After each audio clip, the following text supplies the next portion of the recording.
Bienvenidos y bienvenidas a una edición más de Temas y Debates. Les saluda Ricardo Sosa. Damos continuidad a la serie que hemos titulado para la presente semana El principio de la presunción de inocencia, enfoque constitucional y jurídico. Para ello contamos en esta oportunidad con la participación del licenciado Iván Flores, quien es abogado, notario, quien también se desempeña en el área penal. Ha trabajado como representante de la Fiscalía General de la República y tuvo también una participación en la Corte Suprema de Justicia. Por lo tanto, es una persona facultada con las diferentes experticias para poder orientarnos e ilustrar a los amigos televidentes y cibernautas en esta serie que consideramos muy importante para el sistema de justicia en El Salvador. Licenciado, gracias por aceptar mi invitación. Ricardo, muchas gracias a usted por invitarme, pues, nuevamente en el set, juntamente con usted, pues, preparado para que hablemos, discutamos respecto de la dinámica de la serie, pues, que usted tiene preparada para la teleaudiencia. Licenciado, desde la parte constitucional, ¿cuál es su visión? ¿Qué nos puede compartir sobre esa premisa constitucional que pretendía los constitucionalistas sobre este principio de la presunción de inocencia y cuál es su marco dentro de la Constitución de la República de El Salvador? Muy bien, Ricardo. Este es un principio que se discute día a día en los tribunales penales especialmente. Es una extensa, una gama de discusiones que se genera hablando del principio de presunción de inocencia.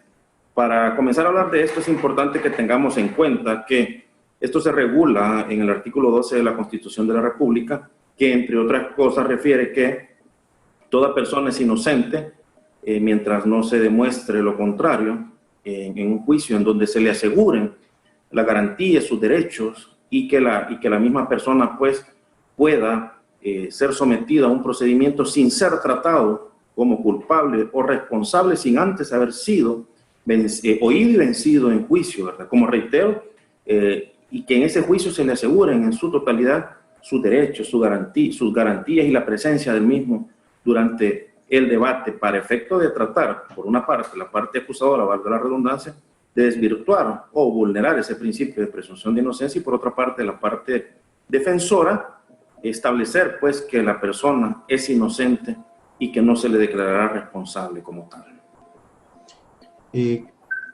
¿Desde cuándo contamos con este principio en nuestra Constitución y qué sucedía antes que no estuviera de manera textual y literal? Pues en esencia, desde la promulgación de nuestra Constitución, que data desde 1981, se regula este principio de presunción de inocencia para efecto de garantizar que la persona sometida a un procedimiento, sin duda alguna, se le deben asegurar todas las garantías procesales. Y es que el principio de presunción de inocencia reviste en esencia todos los derechos y aún así los deberes que tiene la parte acusadora de probar un ilícito. Y es que, sin duda alguna, a una persona que se le imputa un delito debe de garantizársele de entrada, y esto está íntimamente vinculado con el tema procesal penal, la asistencia de un abogado defensor, que esta persona tenga pleno conocimiento del hecho que se le impute. Más que tener conocimiento del hecho que se le impute, saber y entender de qué se trata la imputación que se le está realizando. Ser asistido, como ya dije, por su abogado defensor, no ser sometidas a torturas o vejámenes para efectos de que el mismo sea sometido, no ser expuesto mediáticamente como un instrumento o como un número por las autoridades para esos fines, y otra gama de situaciones que se van generando durante el proceso.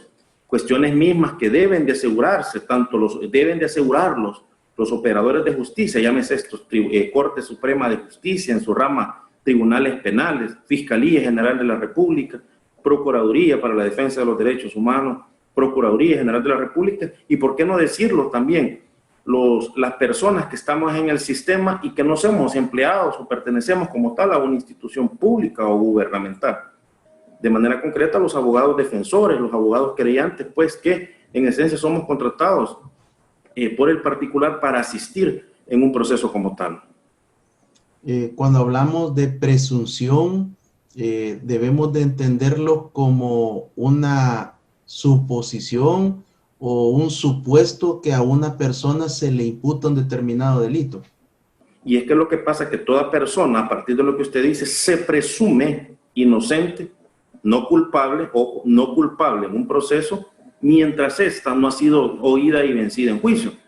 Y este tema es un debate extenso que se genera en el día a día en los tribunales, y es porque en muchas ocasiones los operadores, los acusadores y algunos tribunales presumen culpable al procesado y no inocente. Muchas personas, como por ejemplo una persona acusada de un delito de robo, muchos operadores, no voy a decir nombres ni mucho menos instituciones, presumen de culpable a una persona que está sometida a un procedimiento judicial. Entonces, la única presunción que es válida en nuestro ordenamiento jurídico, constitucional y procesal penal es la de inocencia. La presunción de culpabilidad, eso no existe. Si existieron resabios con anterioridad, pues no lo sé. No obstante, en la actualidad, la única presunción que opera es la de inocencia. Y es que una persona debe de ser tratada como inocente mientras en un juicio en la cual se le haya asegurado todos sus derechos, todas sus garantías, no haya sido vencido y vulnerado esa presunción que la persona tiene. ¿Qué ha sucedido con el accionar de nuestra Fiscalía General de la República debido a que la Constitución pues le otorga las facultades y la misma ley de nuestra Fiscalía a que presente prueba de cargo y de descargo, pero usualmente a lo largo, al menos desde 1983, lo que venimos observando es que la Fiscalía hace énfasis exclusivamente en la prueba de cargo. Claro, y es que lo que sucede que por Ministerio de Ley, por Ministerio de Constitución, hasta la misma ley orgánica de la Fiscalía General de la República le obliga al o los fiscales, lógicamente, impulsar el proceso, ¿verdad? Haciendo o dándole vida a aquella obligación o aquel ejercicio de la acción penal vía monopolio que tiene la Fiscalía General de la República, a impulsar el proceso y lógicamente establecer y garantizar los intereses de la sociedad, ¿verdad?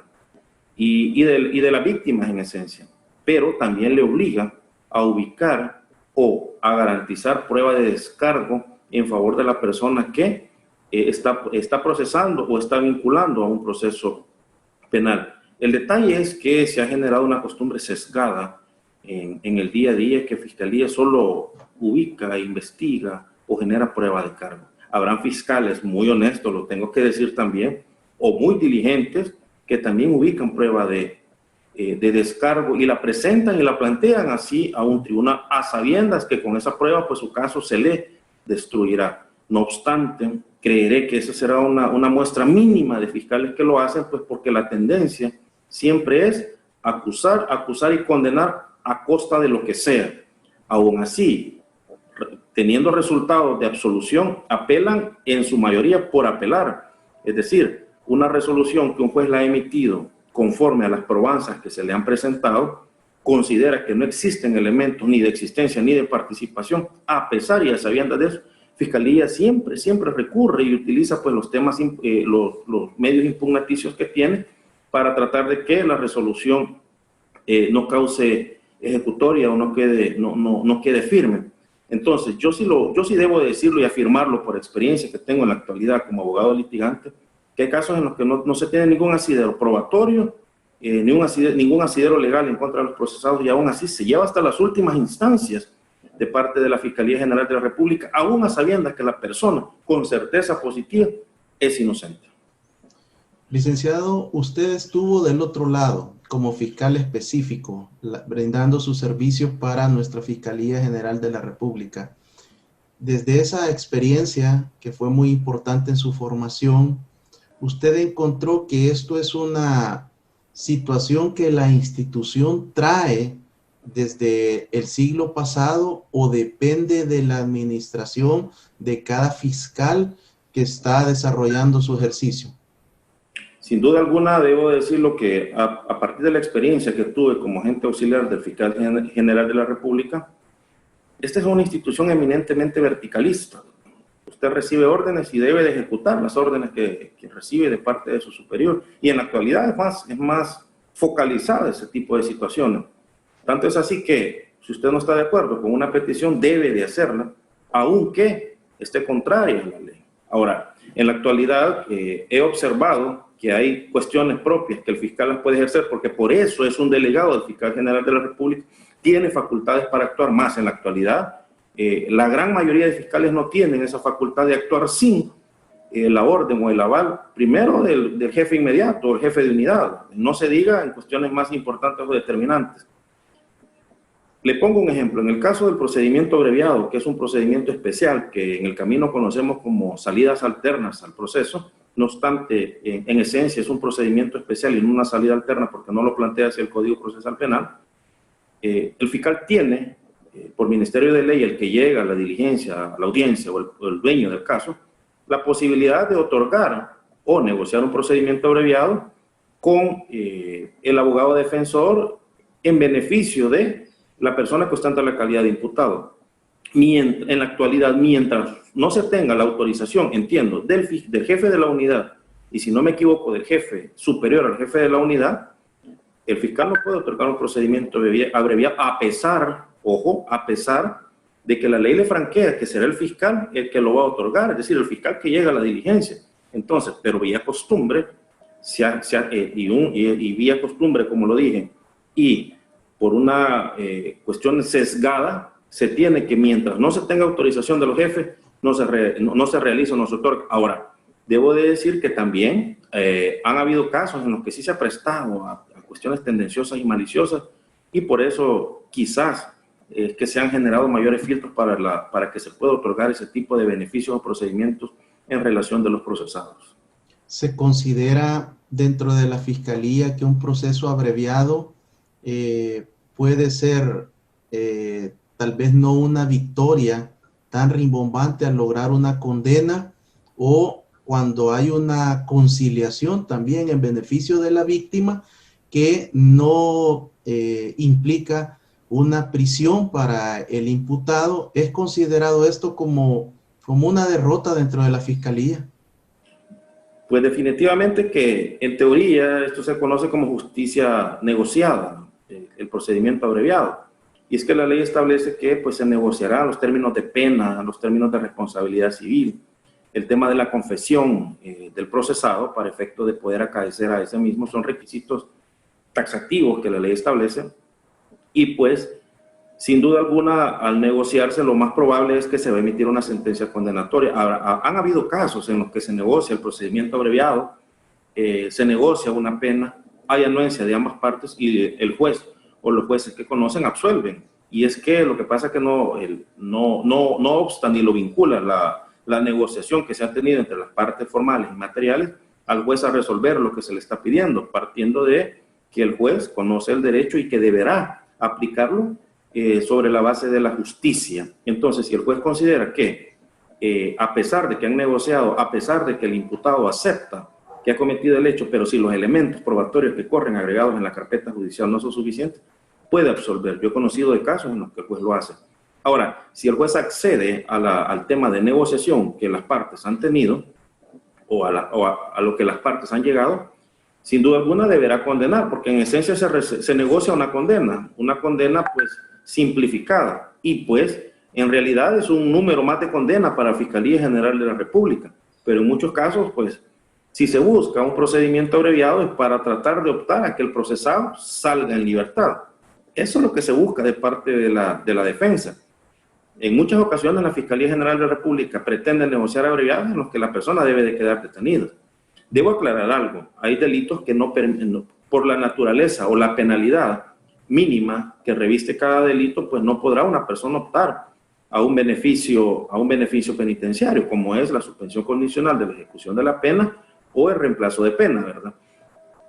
Por la misma penalidad mínima que tiene cada delito, habrán personas que no podrán optar a eso, pero sí pueden optar al procedimiento abreviado, pero deberán quedar en detención aquellos que tengan una penalidad sobre la base de la negociación superior a los 3 años, ¿verdad? Porque para poder llegar a un beneficio en el cual la persona pueda salir en libertad, se debe llegar hasta la pena negociar la penalidad hasta de 3 años de prisión. Licenciado, la presunción de inocencia, este principio, es utilizado de manera internacional por la mayoría de estados en el mundo.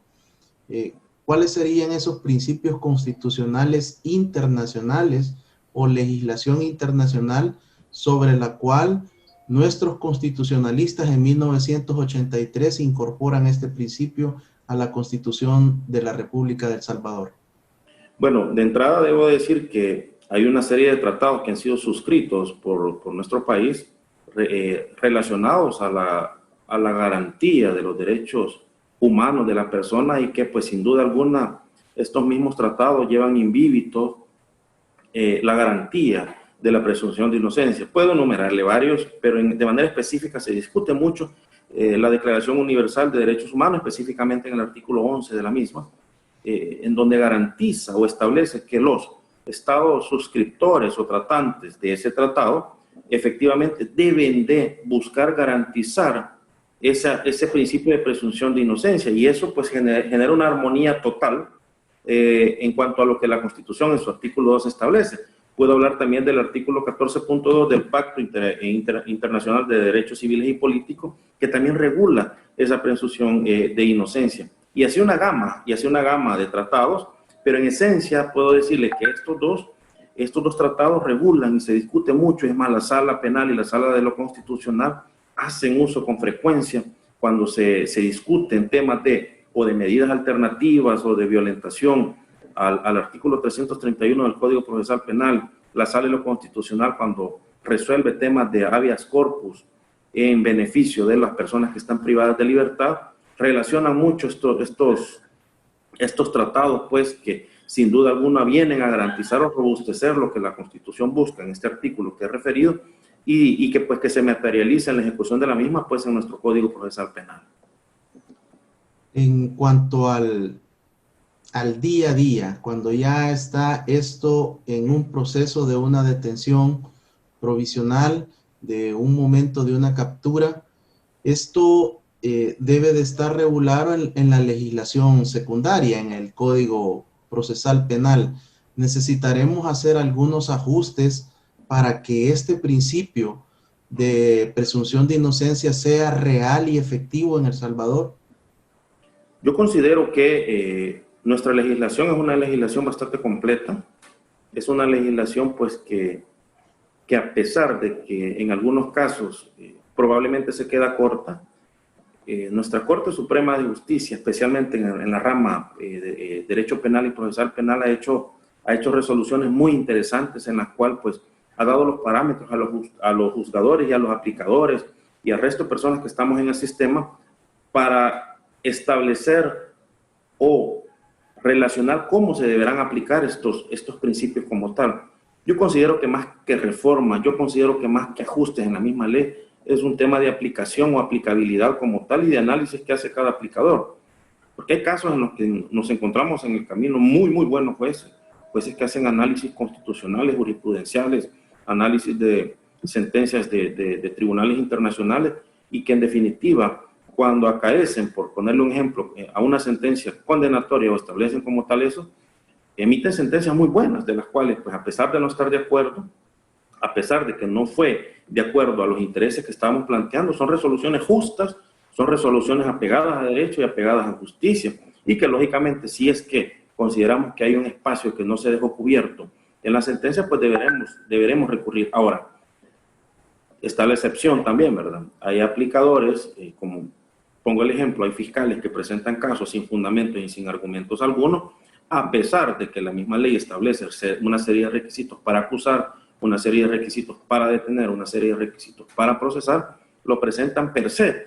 Y es que, como le reitero, he tenido conocimiento, porque lógicamente ya no pertenezco a la Fiscalía General de la República, que se piden números, se piden estadísticas de captura, se piden estadísticas de presentación de requerimientos, se piden estadísticas de condenas. Y es que esa es la búsqueda que muchos fiscales tienen en el día a día, en el devenir, para llegar a cubrir esas estadísticas pues esos números que se piden. Lo mismo sucede con tribunales, con jueces penales, que se encuentra uno en el camino, jueces con poca preparación, jueces con poco análisis, jueces con poco conocimiento de la jerga constitucional, jueces con poco conocimiento de las últimas sentencias emitidas por la Sala de lo Constitucional respecto de cuestiones eminentemente penal y procesal penal, no se diga de la Sala Casacional. Entonces, es un vaivén, es decir, es un vaivén en el que se encuentra uno, porque existen mucha tecnificación de parte de algunos jueces como fiscal, pero también existe una gran cantidad de fiscales con poca preparación y no se diga también con jueces, Ricardo. Gracias, licenciado. Hacemos un corte y al regresar conoceremos otro enfoque del principio de la presunción de inocencia y es el derecho a la defensa. Creo que será importante conocer sus apreciaciones, sus vivencias sobre esta situación al regresar de este corte.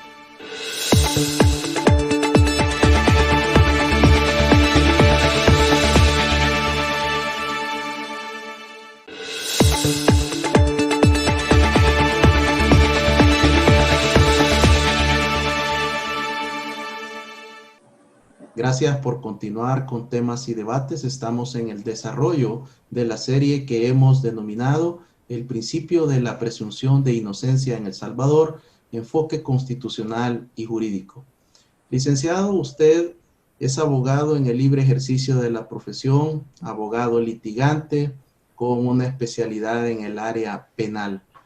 Es importante no solo el momento que se procede con la captura de un imputado, sino también desde ese mismo momento, pues las garantías constitucionales y procesales establecen el derecho a la defensa. ¿Cuáles son las situaciones que se escuchan, que se leen, que observamos en ocasiones a través de los noticieros sobre el poco acceso o el acceso retardado que existe al detenido, al capturado, para que pueda conversar con su abogado?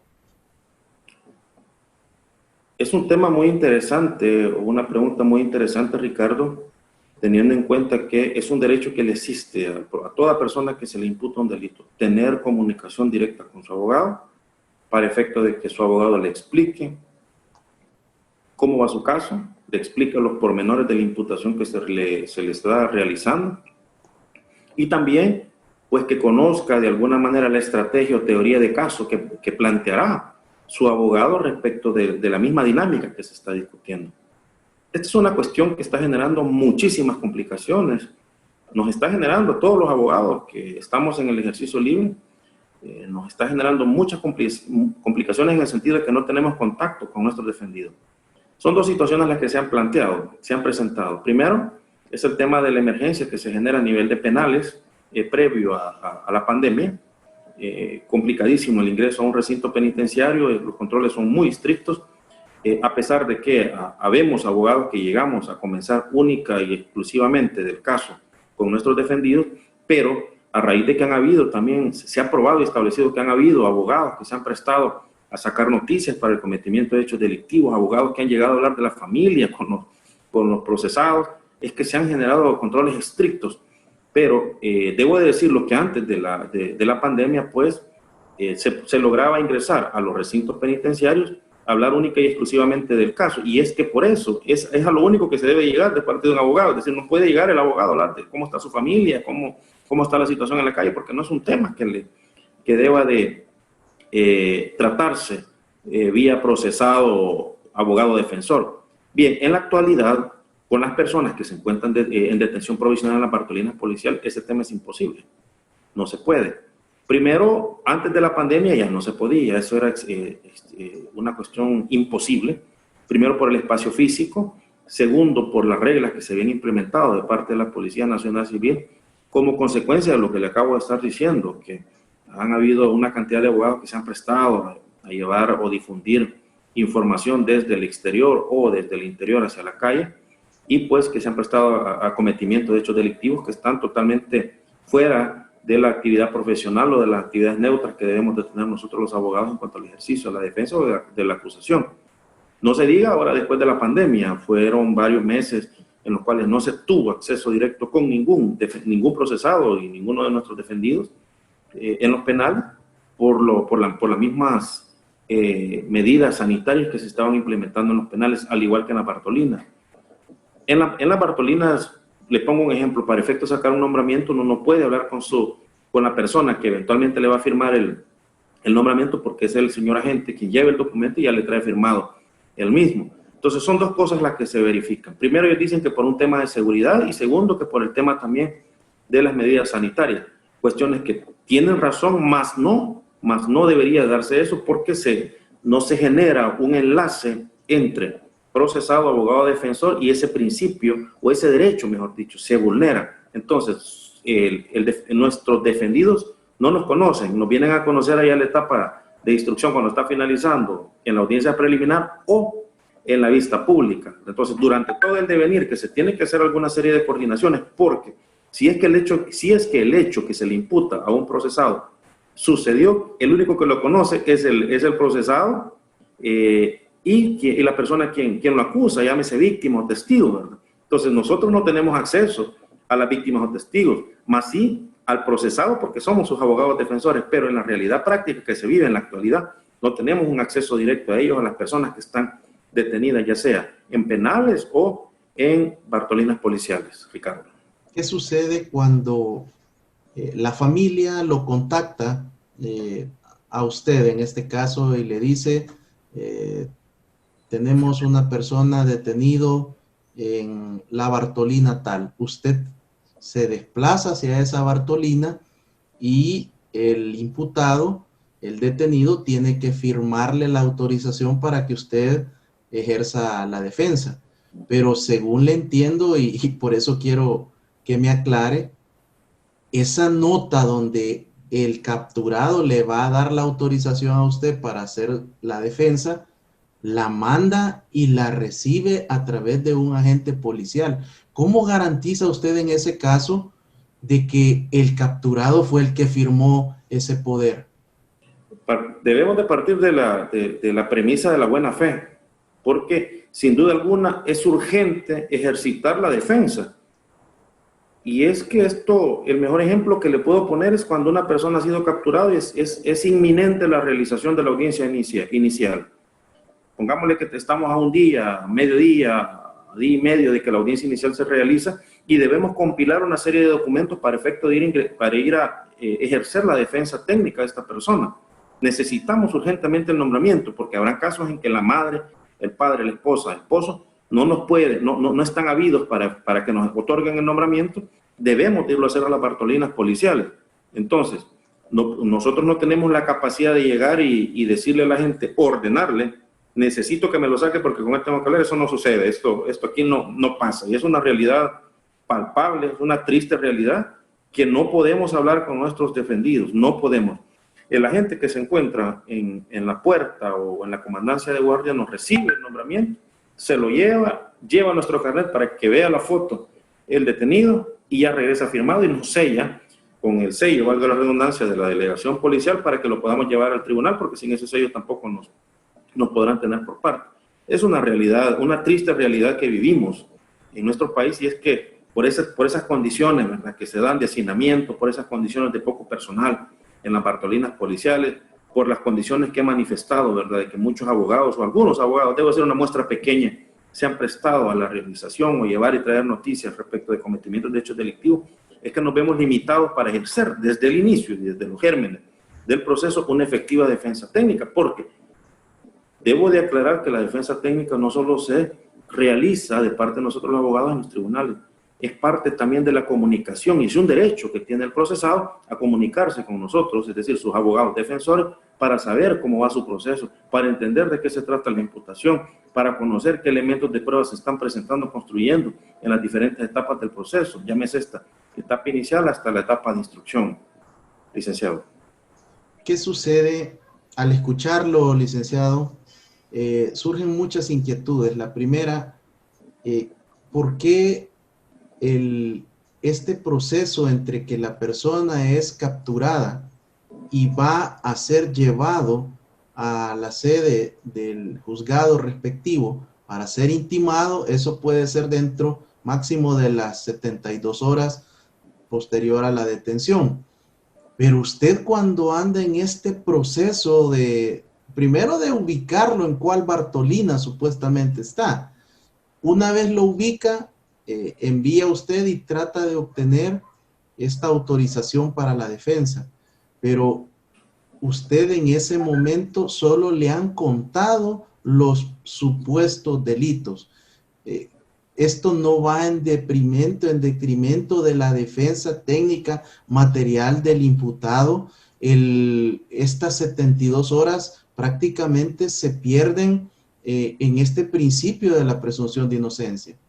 Sin duda alguna que nosotros raras veces conocemos de qué se trata la historia o la teoría fáctica que se plantea sobre la base del cual se ha detenido una persona.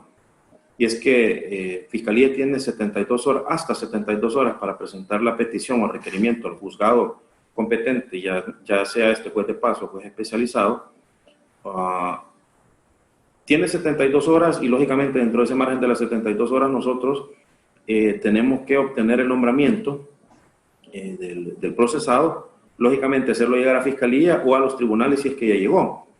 El problema es que se llega con el nombramiento a la sede fiscal o a la sede de la Fiscalía General de la República, o el fiscal no se encuentra, especialmente en la actualidad, ¿verdad? Cuando se han fraccionado y están trabajando desde sus casas, y solo se lo reciben y no tiene conocimiento de qué es lo que ha sucedido. Se aboca uno a la unidad de reo presente o la unidad de investigación donde lo han capturado y quiero conocer el parte, por lo menos saber de qué se trata.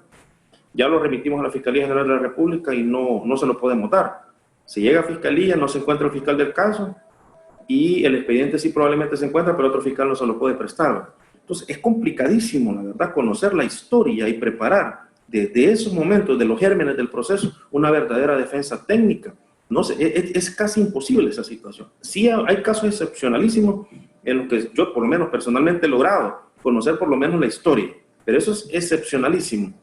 Ahora, lo conocemos hasta que llega a los tribunales, pero hay casos que son voluminosos, que no hemos tenido que ir a la audiencia inicial, y hasta la audiencia inicial hemos conocido la historia. Ya estando sentados en estrado, hemos podido conocer la historia, no así los elementos de prueba que corren agregados en el proceso que sustentan esa teoría o esa información presentada al señor juez. Es así de complicado al inicio del proceso el ejercicio de la defensa técnica por esas circunstancias.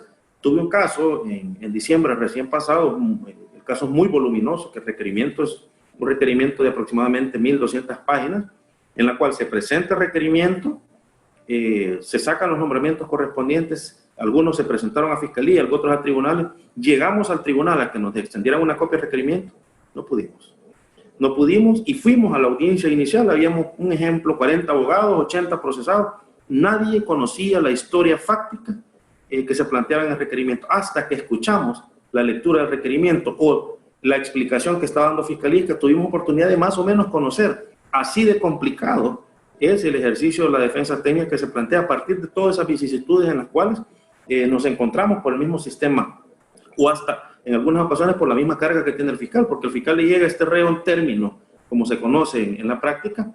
El fiscal anda en 4 audiencias, cubriendo 4 audiencias, de repente está de turno dando reconocimiento, él no me puede prestar el requerimiento por ese tipo de circunstancias, o está posturno, o está cubriendo una vista pública.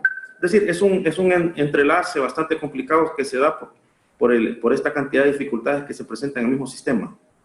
Esto sin duda, al escucharle, licenciado, me lleva, y revisando las estadísticas tanto de procesados, de condenados y la población penitenciaria en las diferentes prisiones de El Salvador, que la detención provisional es prácticamente un hecho ante tanta limitación para poder ejercer la defensa en la audiencia inicial.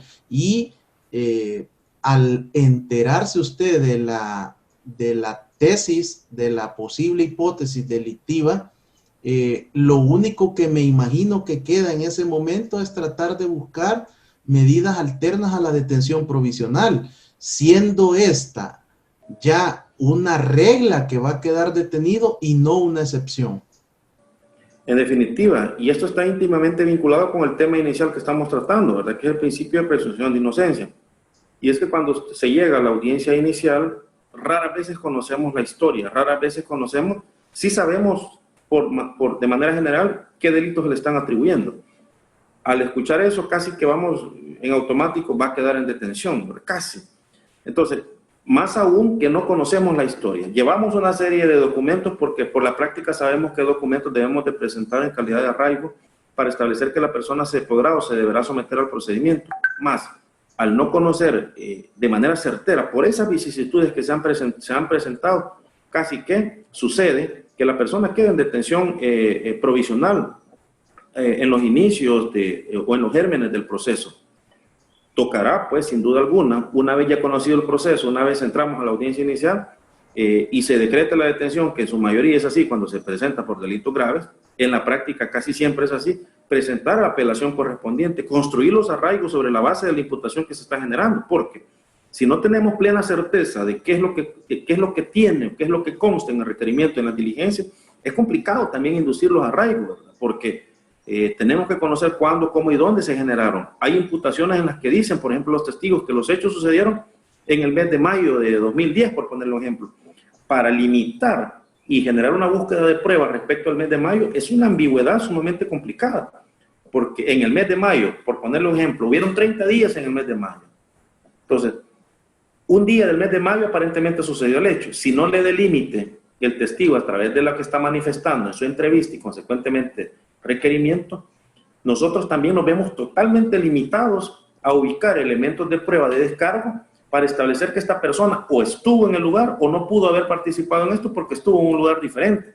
Y en muchos casos se prestan a esas circunstancias la institución acusadora para limitar ese ejercicio de la defensa, porque es un límite grande el que se genera. Si a usted no le dan fecha, si a usted no le dan días de cuándo sucedió el hecho, si le dan un margen de una semana que sucedió el hecho, es complicadísimo. ¿Cuántas actividades pudo haber realizado una persona en una semana para nosotros buscar un elemento de prueba y descargarlo sobre la base de esa imputación? Es un tema bastante complicado y álgido en realidad, Ricardo. Se ha llegado a pensar de que si la persona en la audiencia inicial no es enviado a detención, es entonces de que no es culpable o que esto definitivamente no refuerza la posible presunción de inocencia. ¿Cómo hemos llegado, licenciado Flores, a pensar que si el sistema no le da la detención provisional, se está violentando o se está contrario al principio de inocencia? Es muy interesante este tema y de hecho que hay una cantidad de sentencias emitidas por la Sala de lo Penal, Sala de lo Constitucional, y han sido retomadas en otros casos, y es que muchos entienden y muchos consideran de que cuando una persona es detenida y se le decreta la detención provisional, esta persona casi que en automático se va a condenar más adelante, o viceversa, cuando la persona logra la libertad y pues goza de medidas alternativas a la detención provisional, muchos entienden de que no, el proceso está fácil y que el elemento de pruebas no es robusto.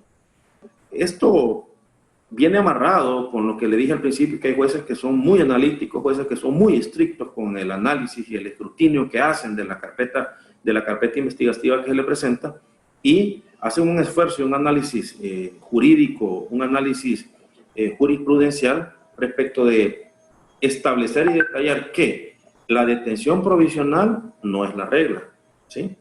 La detención provisional es la excepción, que cada caso tiene su particularidad, que cada caso tiene sus elementos de prueba diferentes, que porque a usted, por ejemplo, le estén atribuyendo un delito de extorsión, no quiere decir que usted es el responsable de ese delito, no quiere decir que usted ya está condenado por ser señalado por ese delito. Entonces, hay jueces que son muy analíticos y teniendo también a la par un efectivo ejercicio de la defensa técnica, en la cual el abogado defensor ha presentado arraigos contundentes, con los cuales se ha establecido que la persona se va a someter al procedimiento, que la persona tiene un arraigo familiar, que la persona tiene un arraigo domiciliar, que la persona tiene créditos, que la persona es una persona trabajadora, que la persona no tiene antecedentes penales, la persona no tiene antecedentes policiales y no tiene pendientes firmas en otros tribunales como procedimientos abreviados o suspensión suspensiones condicionales del procedimiento. Todo ese análisis en globo lo hace establecer al juez que, a pesar de que a una persona se le puede estar atribuyendo un hecho grave, puede ser sometido al procedimiento en libertad con medidas tales que no menoscaben y no violenten el principio de inocencia. Un ejemplo, hay casos voluminosos en los que hay personas que están gozando de medidas alternativas a la detención provisional por homicidios. Y es que el hecho de que se le atribuya un homicidio a una persona no lo hacen automático responsable, no lo hacen automático culpable. Esos análisis son muy interesantes cuando el juez los hace en una audiencia inicial o en una audiencia de imposición de medidas, porque garantiza ese principio de presunción de inocencia y hace que su resolución no sea arbitraria. ¿Por qué? Porque fundamenta, porque establece por qué va a poner en libertad a una persona. Y muchas de esas resoluciones que han sido apeladas sin duda por Fiscalía han sido confirmadas por las cámaras, partiendo del análisis que los jueces hacen. Pero hay jueces que se van en automático. Este viene por extorsión, por homicidio, por violación, detención provisional en automático, aunque la persona tenga suficientes elementos para estar arraigados al procedimiento. ¿Hay delitos o hay una categoría que, aunque no sea jurídica, pero sí se ha hecho mediática, y es que los delitos graves con 3 años hacia arriba de condena, la población a través de los diferentes medios de comunicación transmite el mensaje que una persona va a ser procesada en libertad, y eso se toma de parte de la población y se transmite por los medios como que no hubiera justicia. Y usted nos ha explicado definitivamente que está dentro de la posibilidad, dentro de la normativa procesal, que se pueden otorgar medidas alternas a la detención. Sí, claro, sin duda alguna. Se mediatizan muchos casos que son emblemáticos, casos que son sonados, pero no podemos perder de vista, y sin entrar en casos en específicos, sin nombres en específicos, debo de decirle que todos, óigase bien, todos los delitos pueden, o todas las personas que son sometidas a la diversidad de delitos, pueden gozar o optar a medidas alternativas a la detención provisional. Ojo, pero hay que ver los casos en su particularidad. Es así como lo ha referido la Sala de lo Constitucional y retomado por la Sala de lo Penal en diversas sentencias. ¿Por qué? Han habido, al principio, cuando se detalla el catálogo de delitos en el Código Procesal Penal, de los cuales no se pueden optar a medidas alternativas a la detención provisional, pues nos vimos en un problema severo los abogados litigantes, porque se nos puso un bloqueo, se nos puso un candado, y pues se establecía de entrada y per se, usted, al ser vinculado o procesado por un delito X, extorsión, violación, robo agravado, homicidio simple, lavado de dinero y activos, delitos relativos a las actividades relativas a la droga, usted no optaba a medidas, no podía. Se presentaron una cantidad de recursos de inconstitucionalidad respecto del artículo 331, en el cual pues se pedía que se verificara a través de la Sala de lo Constitucional y se declarara inconstitucional porque violentaba el principio de presunción de inocencia. La Sala de lo Constitucional es una resolución muy interesante sobre la cual refiere que el artículo no es inconstitucional, refiere que es constitucional porque en esencia esos delitos graves, por regla general, por la gravedad de los mismos, deberá decretársele la detención a la persona. Más hace un análisis más allá de eso y dice, sí, pero también hay que tener mucho cuidado porque cada caso debe revisarse en su esencialidad y en su particularidad, verificando con qué cuenta la representación fiscal, verificando con qué cuenta la defensa, verificando cuáles son los arraigos que las personas tienen, verificando cuáles son los intereses que están comprometidos de parte de los derechos de víctima y los derechos también que tiene el procesado. Haga todo ese análisis, juez, haga todo ese análisis Fiscalía General de la República y verifique que hay personas que, a pesar de que se le atribuye ese delito tan grave, puede someterse al procedimiento y en algunos casos ha funcionado. Es decir, no podemos pensar que porque le atribuyen un delito de extorsión a una persona, en automático se le deberá decretar la detención provisional. Debe de analizarse en su particularidad cada caso y con los documentos o arraigos que se encuentran alrededor del mismo para efecto de decretar o no una detención provisional. Licenciado Iván Flores, quiero agradecerle por haber aceptado mi invitación y su participación muy valiosa en esta serie del principio de la presunción de inocencia. Su experticia, su vivencia como abogado litigante penalista ha enriquecido este conocimiento y esperamos que todo sea en beneficio de nuestro sistema de justicia en El Salvador. Gracias a usted, Ricardo, por la invitación, pues, y estoy a sus órdenes. Ha sido el licenciado Iván Flores, abogado penalista, litigante en el libre ejercicio de la profesión, brindándonos su opinión, su análisis sobre el principio de la presunción de inocencia en El Salvador, con esta serie de programas que pretenden ilustrar y generar conocimiento para que usted, amigo televidente y cibernauta, se forme su propia opinión y comprenda la importancia de este principio en nuestra proceso judicial y la importancia dentro de la justicia en nuestro país. Gracias, hasta la próxima, bendiciones.